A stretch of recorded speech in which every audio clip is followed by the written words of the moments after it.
সৌন্দর্য নষ্ট হয়ে যাবে, খোসা হবে না, ওই জন্য ফুল তোলা যাবে না ওইভাবে। তুমি তো একেবারে 1000 তুলছো বোধহয়।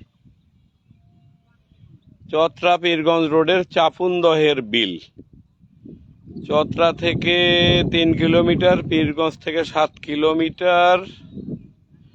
দক্ষিণ পশ্চিমে এই বিলে হাজার হাজার পদ্ম ফুল ফুটেছে। এই পদ্মগুলো কিন্তু শাপলা। এই পাতাগুলোকে আগে, এটা পাতাগুলোর নাম সরলের পাতা, সরলের পাতা না? এই পাতা দিয়ে আগে লবণ, বিভিন্ন খরচ, দোকানের খরচ বেঁধে দেওয়া হতো। আমি আমার জীবনেই দেখেছি এই সরলের পাতা দিয়ে লবণ বেঁধে দেওয়া হতো। এই খোঁচা বিক্রি হইতো হাটে আগে, এখনো বিক্রি হয়, কিন্তু আগে পানি ফলটাই ছিল আকর্ষণের। এই খোঁচা, এই পানি ফল খাইতাম আমরা এক সময়। এই পদ্ম বিল দেখার জন্য আমন্ত্রণ রইল।